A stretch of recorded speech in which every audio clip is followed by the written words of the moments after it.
Last month, we began building Roto-Rooter, a steep downhill trail through the rhododendron thickets of Berm Peak. At the top, around the very first turn, we made a mess.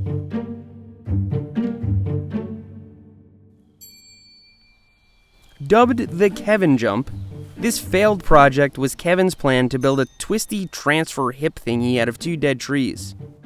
We figured that throwing some dirt on the stumps would make for a nice bonus feature. It didn't.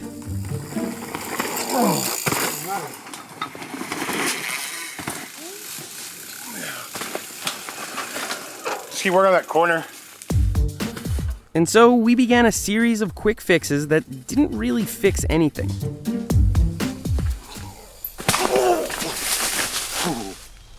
And now this mess sits right at the beginning of Berm Peak's newest trail. And that's not going to do. So today we'll set out to rebuild the Kevin Jump into something fun and rideable.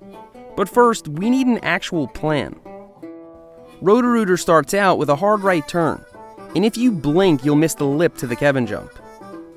The rider must pull right to catch the landing and twist left to point down it.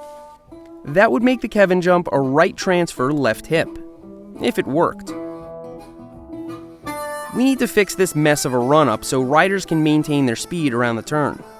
We also need to position the lip in a better spot and increase the size of the landing considerably. For starters, we'll work on that landing.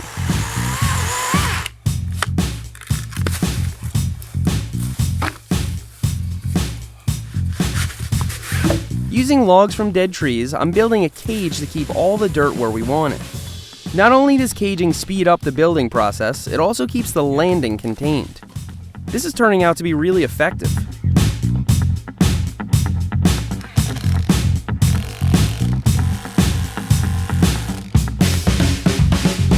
There are countless ways to build jumps, but you can usually categorize them as tabletops or doubles. A double has a separate lip and landing with a gap in between, while a tabletop is essentially the same thing but with the center filled in. I've actually seen someone, on Facebook of course, angrily question the purpose of doubles. He insisted that doubles are pointlessly dangerous and only exist for daredevils to prove themselves on. To Facebook guy, doubles are just a macho thing. But actually, doubles are a dirt thing. You know, that heavy stuff you need to move with a shovel. Depending on the size of a tabletop, it could take many times the dirt of a comparable double. And when you're the one slinging the dirt, that's a pretty tough sell. In our case, the dirt was hard-won from the high spots on the forest road. Some of it was right there for the taking, and just needed to be shoveled and wheeled out to the jump. But as we worked our way down the road, things started to get a little messy. I think you're about to figure out how much weight's in there.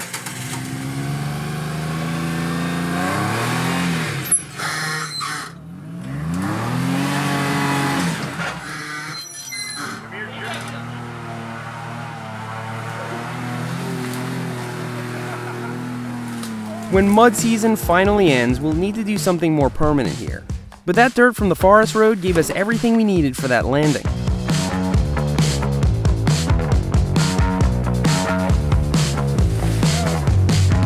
A little shaping and a little packing, and we could let the landing sit for a while to harden.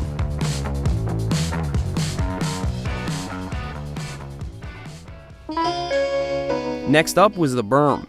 Strangely enough, this is the very first berm on Berm Peak. Since the Kevin Jump is coming right out of a turn, we need to maintain as much speed as possible. But ideally, we'd build this berm a bit wider. To do that, though, we'd need to cut further into the rhododendrons, and I didn't want to. So we made do with the trail we had. While Kevin worked on the berm, I began building the wooden lip.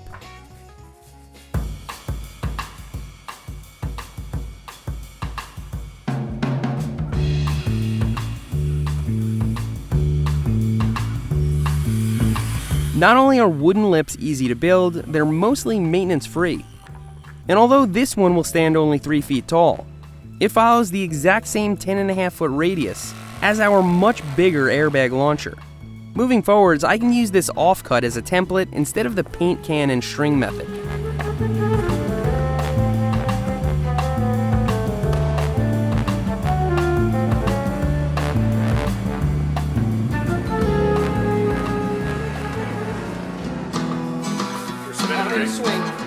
get a lip positioned right is more of an art than a science. Like kind of like that.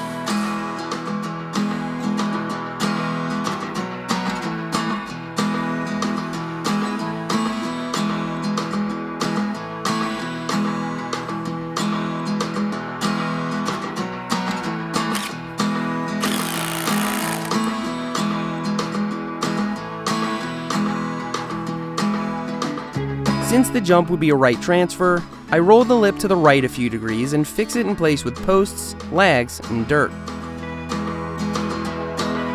From there, I worked on finishing touches until Kevin came back so we could finally give this thing a try.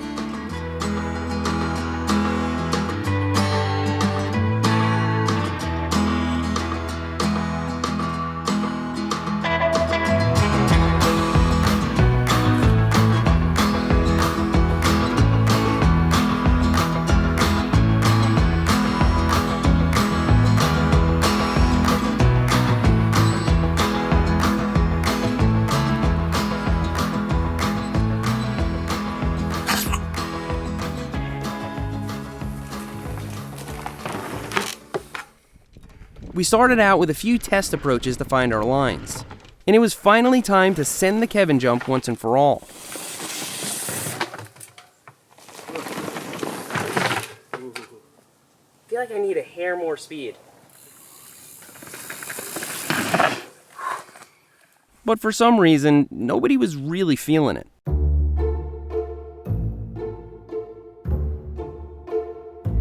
Carrying speed out of that berm was more challenging than we expected. Sure, it was still soft, but it was something else. The reason we're not hitting it is because we're guaranteed to get hurt on it. The whole thing just felt like a broken collarbone. So we ended up digging again, and rolling up again, and continuing to dig more.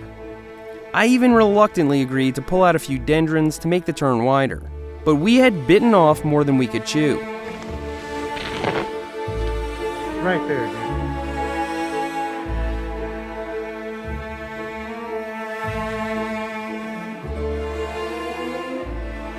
It's going to start raining soon. It's not going to stop for 2 days, and then it's not going to dry up for a while, so...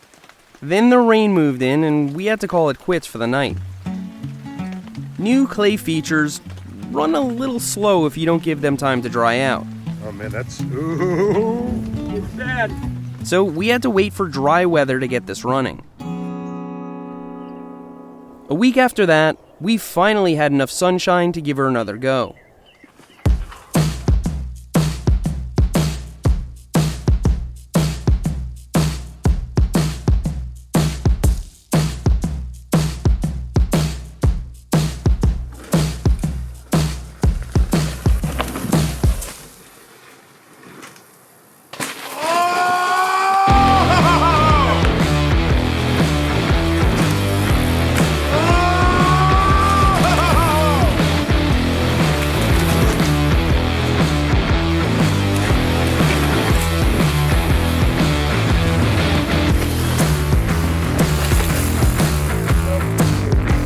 Nope.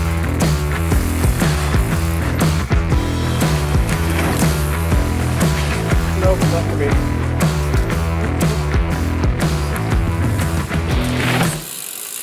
No! It's stupid. These things are stupid. Yo! It doesn't feel good. It doesn't feel good. That's so stupid. That was a test of heart. And the jump felt amazing. Sure, it was a huck, especially with the berm still running slow. But that right-left twist to catch the transition is really satisfying. Once the berm hardens, the Kevin jump will take a lot less effort to clear. In the meantime, it's still a little sketchy, like this 90-degree turn immediately after the landing. But we'll need a little more sunlight before we get into that. For now, it's a good start. And we're finishing 2019 with 4 jumps on Berm Peak. The long low on Airbag Trail, the airbag launcher also on Airbag Trail, the skinny tree jump on Snake Pit, and now the Kevin jump on Roto-Rooter. You had best believe those jumps are only the beginning. Thanks for riding with me today, and I'll see you next time.